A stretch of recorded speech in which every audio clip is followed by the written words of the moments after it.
Donald Trump has promised big changes once he's in the White House, and that may end up including the United States' decades-old One China policy. Under that policy, Washington has formal diplomatic ties with Beijing, but not with Taiwan. However, the president-elect told the Wall Street Journal that that's up for negotiation. More now from Stephen Jiang in Beijing.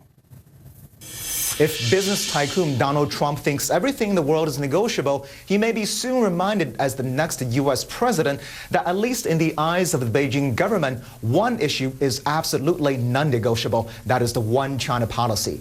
Officials here have reminded him and his team time and again in the past few weeks that Taiwan is China's core interest and the One China principle is the cornerstone of the bilateral relationship between Beijing and Washington.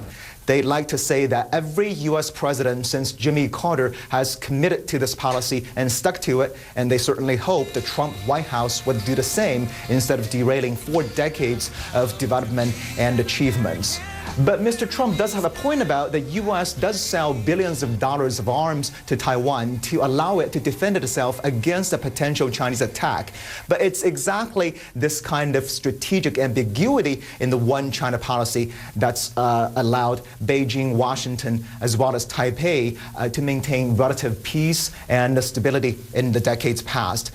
So at least on this very sensitive issue, what's being said matters as much as what's being done.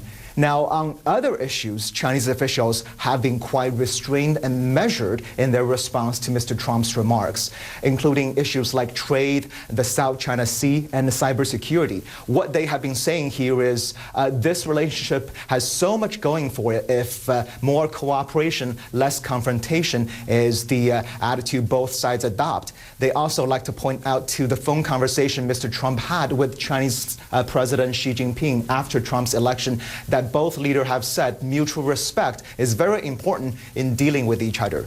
One other thing they like to bring up is that Mr. Trump is not president yet, so what he has been saying so far is not official U.S. policy.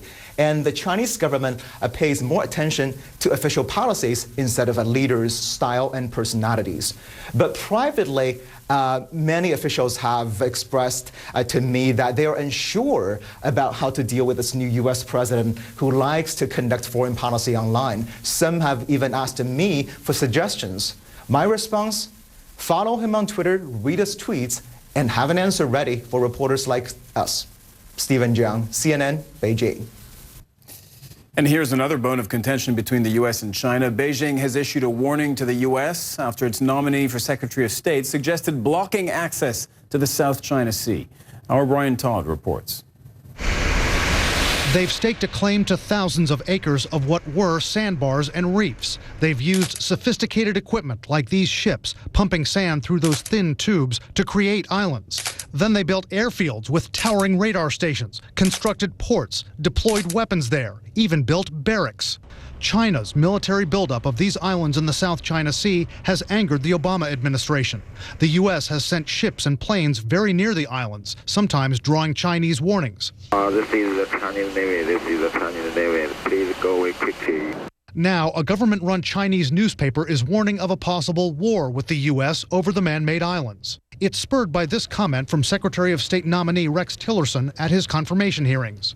We're going to have to send China a clear signal that first, the island building stops, and second, your access to those islands is also not going to be allowed. The Chinese newspaper says, quote, unless Washington plans to wage a large-scale war in the South China Sea, then trying to block China's access to the islands would be, quote, foolish. And Tillerson had better bone up on nuclear power strategies if he wants to force a big nuclear power to withdraw from its own territories. Pentagon officials are calling on China to reduce tensions.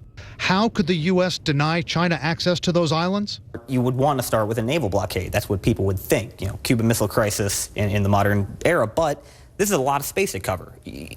I would assume that you're talking about blocking access to the 7 islands that China occupies here in the Spratlys, out of these dozens. You'd also have to deal with their air capabilities. This is not just a naval blockade. China has 4 different airstrips built on the largest of the islands out there. They have hangar space for a full regiment of fighter aircraft at each one of these. That's an awful lot of capability.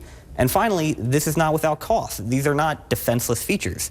What you're looking at here are advanced air defense and anti-missile systems. This is an anti-aircraft gun. Analysts are worried about escalation. The biggest fear is of accidental conflict, The South China Sea, even under the best possible set of circumstances, is going to get more crowded and more contentious. There are going to be more commercial ships in the area, and there are going to be more military assets.